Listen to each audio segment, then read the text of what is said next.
अभी कल हमको किसी ने बताया था, तो बोले वो नौकरी करते थे प्लास्टिक फैक्ट्री में और वो पाइप फट गया, पूरा प्लास्टिक जो द्रवित प्लास्टिक के ऊपर, बोले जिंदा जल गया। वो चिंतन तो हुआ ना।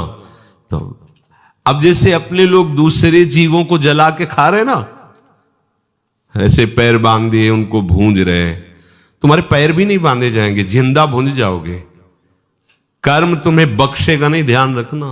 दुख यो नया, रसेंद्री के स्वाद के लिए तुमने उन असमर्थ पशुओं को, पक्षियों को अपने स्वाद का कारण मान रहे हो, उनके मांस को। ठीक है, ले लो, मान लो इस जन्म में तो तुम ऐसे हो, लेकिन पीछे जन्म में तुमने किया ना, तो क्या परिणाम आया? प्लास्टिक, और वो भी द्रवित, मतलब गर्म पिघली हुई, सीधे पूरी है। वो कितना कष्ट हो। थोड़ी देर तदात्म होके देखो कितना एक दिन वो फूल लगा रहे थे ना, तो ग्लूगन जिसे आप चिपकाते हो, जरा छू गई तो एकदम ऐसे कह रही ये क्या है, तो बोले तो गरम प्लास्टिक ही तो है, उसमें हल्की सी गरम एकदम, जिसमें आप फूल चिपकाते हैं। वो जरा पूरी द्रवित प्लास्टिक ऐसे गिर गई। अब बोलो क्या हुआ? मर तो गए हो, लेकिन कितना कष्ट उनको हुआ होगा। ये कर्म आया। देखो तुम भूंजे ना उसके पैर बांध के, या ऐसे बांध के और खाए, अब देखो तुम्हें पैर भी नहीं बांधने पड़े। वो कर्म ने कैसे एकदम पूरा पाइप फटा, ऊपर पूरा गिरा, ले हो गया। सावधान दुख यो नया। अभी समझ में नहीं आ रहा तो मन मौज ले लो, मस्ती कर लो। ये मस्ती तुम्हारे लिए इतनी महंगी पड़ेगी, कोई साथ। अब बोलो कौन है वहां? परिवार, कोई भी, कोई धन संपत्ति, कोई भी साथ दे, पूरे शरीर में प्लास्टिक, गरम प्लास्टिक से पैक। कितना भयानक कष्ट, कितना भयानक कष्ट। ये एक कष्ट, ऐसे अनंत कष्टों को भोगना पड़ता है जीवों को। अब फिर नया जन्म होगा, उसको भूल जाएगा कि ऐसा पीछे कष्ट मिला था। जैसे अपने लोग मां के गर्भ से निकले तो कितना भयानक कष्ट, लेकिन याद है क्या? सब लोग वहीं से निकले, कोई नहीं याद। भगवान याद दिला रहे हैं, दुख यो नया। किसी भी प्रकृति जन्य, अगर मुक्त होना है दुखों से, प्रकृति जन्य संयोग जन्य सुखों को मत भोगो, मत स्वीकार करो, तो तुम्हें कभी दुख भोगना नहीं पड़ेगा, पक्का। जब आप किसी वस्तु के भोगने की भावना करते हैं तो उसका अभाव प्रतीत होता है। अगर ये भोग मिल जाए तो मुझे, उसकी शुरुआत ही दुख से हो रही है, जलन से हो रही है, और उसके संयोग प्राप्ति में तुम्हारी जलन होने के कारण सुखानुभूति हो रही है, उसमें सुख नहीं है। तुमने कामना किया है, तुम उसके लिए व्याकुल हुए हो, संकल्प बनाया, इसलिए तुम्हें सुखानुभूति हो रही है, नहीं उसमें सुख। ध्यान रखना, वो भास ऐसा ही रहा है जैसे स्वप्न में। स्वप्न में लग रहा है बहुत अच्छा अच्छा खा रहे, पर पेट भरा क्या? कुछ नहीं। स्वप्न में भी तो सारी क्रियाएं होती, क्या होता है? कुछ होता है क्या?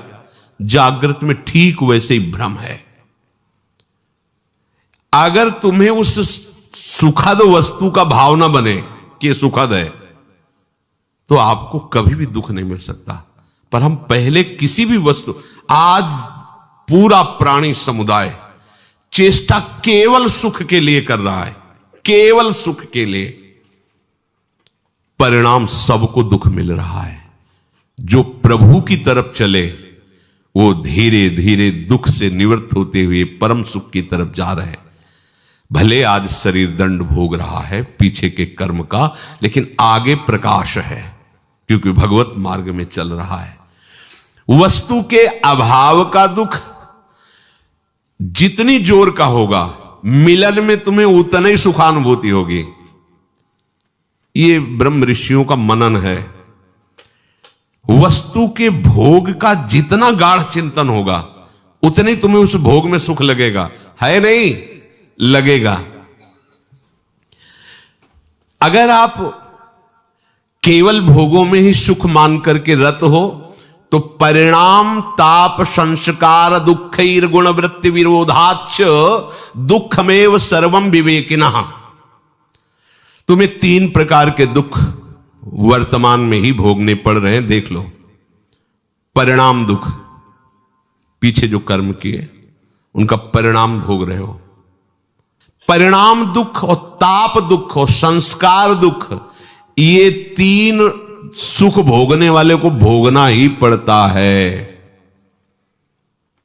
देखो, सुख भोगने वाले के लिए लिखा है, जो संसार में सुख भोगने की वृत्ति लिए हुए उनको ये अपने आप तीन दुख भोगने पड़ते हैं, परिणाम दुख, ताप दुख और संस्कार दुख। संपूर्ण विषय भोग आरंभ में सुख रूप सबको प्रतीत होते हैं। कोई भी कर्म जब हमारा बनता है तो उसमें हमारा लक्ष्य होता है सुख।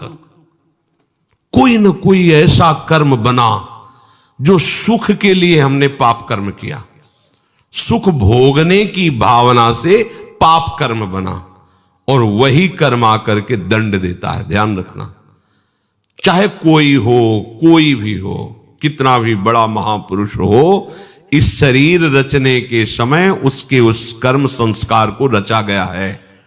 इतनी अवस्था में तुम्हारे ये रोग होगा, इतने ये प्रारब्ध भोग है, ये आएगा, अपना रूप विस्तार करेगा। लेकिन ये भजन का, ये भगवत शरणागति का प्रताप, वो बस कवच बन करके उसकी रक्षा करता है, ना उसे भय होने देता है, ना शोक होने देता है।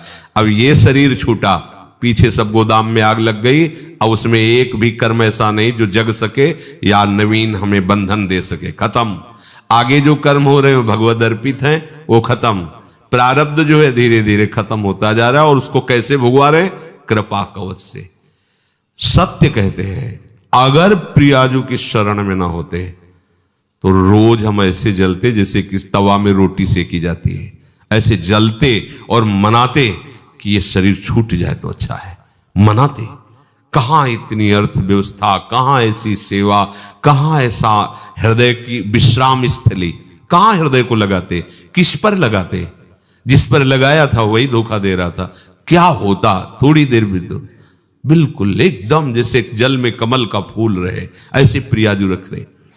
संपूर्ण विषय भोग आरंभ में सबको सुख रूप प्रतीत होते हैं, और वही कर्म, वही विषय भोग परिणाम में महान दुख प्रदान करता है। एक सत्य घटना, ब्याह हुआ, पत्नी आई, तो जैसे परस्पर स्त्री पुरुष आसक्त हो जाते, ऐसे पति आसक्त हो गया। पत्नी का पहले से कोई प्रीतम था, वो जब उनके दृष्टि में ब्याह होने के बाद पुनः आया तो उसने रोकर कहा, हम तो आज तक तुम्हारा ही इंतजार कर रहे हैं, और जिएंगे तुम्हारे लिए और मरेंगे तुम्हारे लिए। अब ये तुम सोचो कि तुम्हारा प्यार कैसा है। तो उसने कहा, इस बार हिसाब हो जाएगा, हम मायके आ रहे हैं, वहीं बुलवाएंगे इनको। मायके गए और वहां से फोन किया कि आपके बिना हमारा दिन नहीं कट रहा, माता पिता तुरंत भेजेंगे नहीं, आप 1-2 दिन के लिए आ जाइए। आ गए। वो जो बहुत ज्यादा चिपकती है, नाक मुंह में लगा दिया उसको, फेब्रिक है, और उससे हाँ क्विक क्या, हाँ वही नाक जैसे खवा पिया के लेटा दिया, और मित्र को बुला लिया और नाक में और मुंह में वही भर दी। वो मिनट में एकदम जाम गए। ये सत्य घटना। क्या हुआ? कहां सुख है, किसमें सुख है? अब वो एक अलग जेल में, एक अलग, एक मरा और दोनों अलग अलग जेल में, तीनों का जीवन नष्ट हो गया। क्या हुआ? सुख भोग की लालसा। देखा? अब अगर हम ऐसे ना समझाए तो लगेगा भगवान कह रहे दुख होने आए, ऐसे दुख होने आए। धर्म से चलोगे, भगवत भजन करोगे, धर्म के निर्वाह के लिए विषय स्वीकार करोगे, तो आप सदैव सुखी रहोगे, इस लोक में भी और परलोक में। धर्म विरुद्ध आचरण करोगे, सुख भोग के लिए भगवान की आज्ञा का उल्लंघन करोगे, तो न यहां सुख पाओगे न वहां सुख पाओगे। लिख लो ये बात, आज भले मुस्कुरा लो, कल मुस्कुराहट में जहर होगा। जाते हैं फिर चले जाते हैं। तो गेटमैन ने कहा साहब अंदर नहीं जा सकते, दिमाग खराब, मेरा घर मेरा परिवार। तू कह रहा, बोले मालकिन का आदेश। एक थप्पड़ जो मैं मालकिन का दे। अब गेटमैन की कितनी ताकत, जैसा सिखाया गया था वैसा, और उसको तो पता नहीं था। वो अंदर जाके तो उसने कहा ऐसा तो हम सोच भी नहीं सकते थे कि आप दोनों थे, दोनों ने मिलकर उसका वो ही मार दिया, आर्मी के मेजर को, और गाड़ दिया वहीं बड़ा ऐसा मकान। वैसे वो पहुंचा नहीं, वहां सरकारी जांच हुई, कहां से कैसे क्या पता चला। एक दिन के लिए घर गया था, वहां से फोर्स आया, गेटमैन से पूछा तो उनकी पिटाई एक अलग कोटि की होती है। वो एक मिनट में बताया, हाँ साहब आए थे, अंदर जाते देखा, बाहर निकलते नहीं देखा। अंदर से जब पिटाई शुरू हुई अंदर वालों की, तो उन्होंने बता दिया तुम्हें मेजर साहब गड़े हुए हैं। क्या हुआ? भयंकर तीनों को कष्ट। एक को पत्नी के राग में मृत्यु दंड मिला, मार दिया ना दोनों ने मिलकर, और दोनों को ऐसे सरकारी आदमी के मारने के लिए उनको दोनों को सजा मिली। क्या सुख? दुख ही होना यह। और ये कार्य कैसे हुआ था? सुख भोगने के लिए। जितना भी आप धर्म रहित आचरण करेंगे कहीं भी त्रिकाल में, ये तो ब्याज हुआ उस कर्म का। परिणाम जो आएगा वो तो आगे मिलेगा। बड़ी जेल है नरक, ये छोटी जेल है यहाँ की। यहां जो डंडा चलते हैं, फांसी मिलती या और जो भी कष्ट, ये ऐसा मान लो कि ब्याज मिलता है, और मूल हिसाब तो आपको बड़ी नरक में मिलेगा, जो यमराज के दरबार की, यहाँ के जेलर यमराज हैं, वहां जो मिलता है। वहां ऐसा नहीं होता कि 10-5 कोड़े मार दो या 10-5 साल की जेल दे दो। एक एक कष्ट को कल्प कल्प तक भोगने के लिए दंड दे दिया जाता है। अब जीव है, वहां मरना तो है नहीं, यातना देह में पड़ा भोगता रहता है। दुख यो नया भगवान के वचन है, इसलिए ये परिणाम दुख है। धर्म विरुद्ध आचरण, भागवतिक आदेश के विरुद्ध आचरण करोगे, कभी भी कहीं भी सुखी नहीं हो सकते, चाहे जितना दान पुण्य कर लो। दान पुण्य एक अलग कर्म हो गया, और वो पाप कर्म एक अलग कर। अगर कट सकता है तो एक ही काट सकते हैं, वो केवल भगवान है। मामेवि प्रपद्यन्ते माया में ताम, वो कह रहे हैं हम त्वाम सर्व पापेभ्यो मोक्षयिष्यामि मा शुचा। दूसरे व्यक्तियों के पास अपने से अधिक भोग देखने से, या इच्छानुसार भोग भोगने की इच्छा से, भीतर में जो भोगों की इच्छा है पर शरीर में सामर्थ्य नहीं, किन्हीं कारणों से, या जिससे हम अपना प्रेम संबंध स्थापित किए हैं वो हमसे प्यार ना करके और से, इन सब कारणों से एक ताप हृदय में पैदा होता है, जलन, जिसको कहते हैं हम डिप्रेशन में जा रहे हैं। प्रभु को नहीं पकड़ा है तो डिप्रेशन में नहीं जाओगे, और कहां जाओगे? अभी तो कम डिप्रेशन है, ऐसी जगह भेजे जाओगे जहां डिप्रेशन है, वहां कहीं शांति नहीं, एक क्षण के लिए भी शांति नहीं। आओ ऐसी जगह में, जितनी गलतियां होंगी सब क्षमा हो जाएंगी। बहुत करुणा में सरकार है, अति उदार भी सुंदर। मान लो इनकी शरण में हो जाओ, दुख से बचने के लिए शरण में हो जाओ। भगवत प्राप्ति, परमानंद और प्रेम, ये तो सब आगे की बातें। इन दंडों से बचने के लिए हो जाओ कि ये राष्ट्रपति हैं, जैसे न्यायालय से पास हो गया कि अब इसे फांसी मिलेगी, राष्ट्रपति माफ कर सकता है। अहम त्वाम सर्व पापेभ्यो, आओ तुम सर्वधर्मान परित्यज्य मां में खुला दरबार है श्री कृष्ण का। कह रहे आ जाओ, माफ कर दूं। अरे चल पड़ो ना, काहे को पीछे लौट रहे हो? पीछे लौटोगे हर जगह धोखा ही धोखा है। पाए जान जगत में सब जन कपटी कुटिल कलयुगी टंचु। अधिकतर इसी ताप दुख से जल रहे हैं।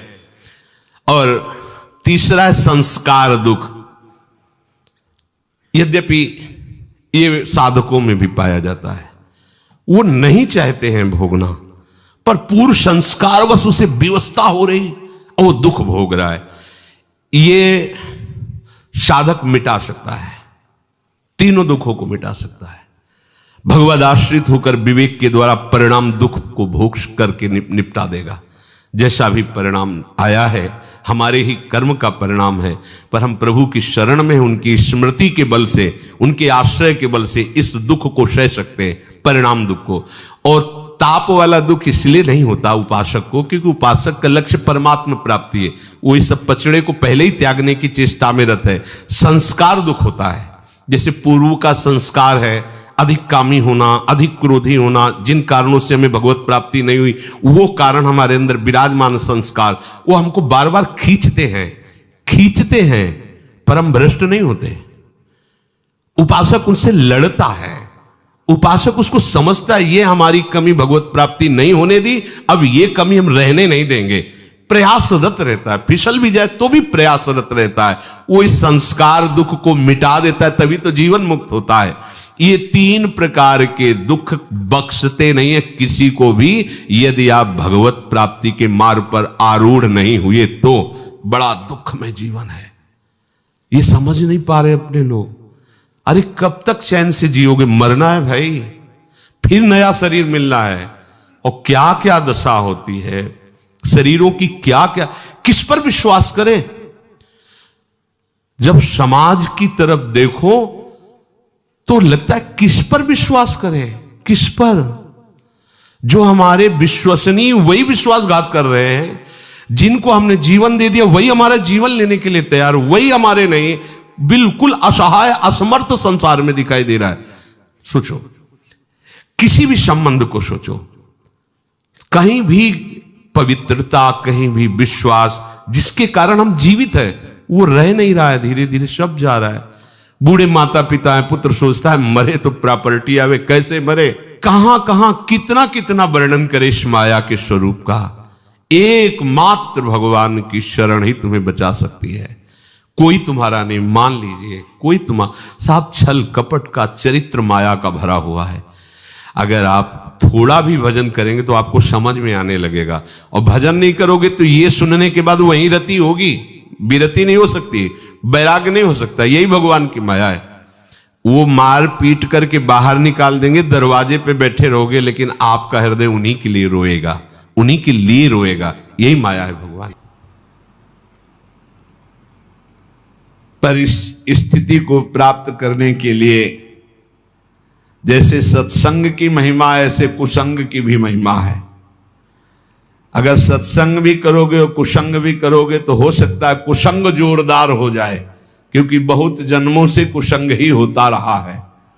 श्री नारायण भट्टाचार्य जी के वचन, अभक्त संगो देहोत्थो वाचिको मानसस्तथा त्रिविधोपि परित्याज्यो भक्ति कामनया बुधई कायिका काय संबंधात वचसा भाषणात्मक अन्नादिनाम मानसस्तु पारंपर्योर्ध दोषदः। यदि तुम भक्ति के इच्छुक हो, प्रेम के इच्छुक हो, भगवत दर्शन करना चाहते हो, तो अभक्तों का संग कभी भूल कर मत करना। ना तो देहोत्थो वाचिको मानसस तथा, ना शारीरिक होने पावे, ना वाणी से होने पावे, ना मानसिक होने पावे। एकांत में बैठकर दुष्ट का चिंतन भी करना, उसका संग करना होता है। दुष्ट आचरण का, दुष्ट स्वभाव का, दुष्ट व्यक्ति का, दुष्ट घटना का चिंतन नहीं करना चाहिए, ना उसके विषय की चर्चा करनी चाहिए। बहुत दुष्ट है वो, ऐसा वैसा, आप उसका संग कर रहे हैं, और ना शरीर से संग करना चाहिए। त्रिविधोपि परित्याज्यो भक्ति कामनया बुधई, बुद्धिमान को चाहिए 3 प्रकार का जो संग, शारीरिक, मानसिक और वाचिक, तीनों प्रकार का संग त्याग दे। ऐसे मानसिक सत्संग भी होता है। जो भगवत विमुख है बिल्कुल नहीं। भगवत विमुख अगर संग किया तो पक्का भक्ति में बाधा पड़ जाएगी, पक्का बाधा पड़ जाएगी। फिर वाचिक बातचीत करना उसके विषय की, वो है नहीं शरीर से पास, बहुत दुष्ट है, बहुत नीच है, ऐसा वैसा, उसका संग हो रहा है वाचिक, उसकी चर्चा भी नहीं करनी। और फिर मानसिक, मन से उसका चिंतन नहीं करना, और दूसरा मानसिक संग, अन्न दिया हुआ नहीं खाना, भोजन नहीं खाना, अभक्त का दिया हुआ भोजन नहीं पाना। जैसे राजा माधव सिंह ने जब विरोध किया रत्नावती का, तो कहा आज से मैं नियम लेती हूं, तुम्हारे द्वारा दिया हुआ एक कवल नहीं पाऊंगी, राजन्न का त्याग करती हूं, क्योंकि तुम राजा हो और तुम भगवान के विरोधी हो, संतों के विरोधी हो, इसलिए आज से मैं त्याग करती हूं, न राजमहल में रहूंगी न तुम्हारा दिया होगा। ऐसा परम पावन चरित्र है रत्नावती जी का कि ये तो केवल भगवान की ही सामर्थ्य को धारण करके ऐसा किया जा सकता है। अगर ये निर्वाह न कर पाए और शरीर से अभक्त का संग हो गया या वाचिक या अन्न आदि का, तो आपके भजन में फर्क पड़ जाएगा, आपकी भक्ति बाधित हो जाएगी। और हृदय में किसी जाति पक्ष का गर्व नहीं होना चाहिए भगवान की भक्ति में, कि मान लो आप उत्तम कुल के हो और कोई मध्यम या निकृष्ट, और आप उस वैष्णव के प्रति वो भाव रखें कि वो तो निकृष्ट कुल का, फिर तो आपका पतन हो जाएगा पक्का। किसी से कभी नहीं पूछा होगा आज तक, किसी से नहीं कि आप किस जाति के हो, कभी नहीं। हमारी सत्ता ही नहीं है, हमारे यहां सत्ता ही नहीं है, न जाति की न कुल की न इसकी मर्यादा, इसकी कोई सत्ता नहीं। सत्ता इतनी है कि तुम हरि के प्राप्ति के मार्ग में कदम रख रहे हो तो तुम श्री हरि के हो, बस।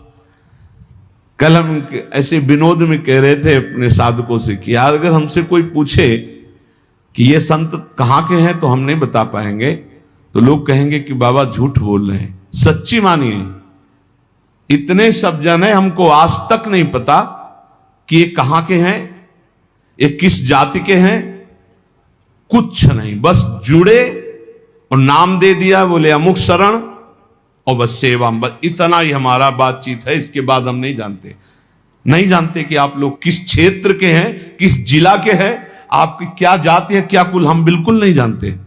अब आप सोचो, कोई मानेगा 10-10 साल हो गए, 12-12 साल हो गए, ये नहीं जानते कि कहां के, नहीं जानते।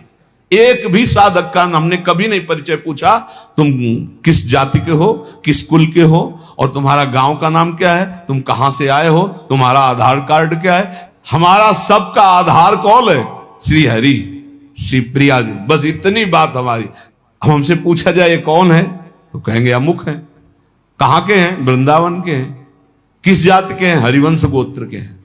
बस इतना ही हमें पता है। और शाम मिलकर के एक जगह बैठकर पाते हैं, एक जगह रसोई बनती, श्री जी का भोग लगता है। इतना भी फर्क नहीं है कि आप अमुक कुल का अमुक कुल। ना हम विप्रो न च नरपतिर्नापि वैश्यो न शूद्रो, ना हम वर्णी न च गृहपतिर्नो वनस्थो यतिर्वा।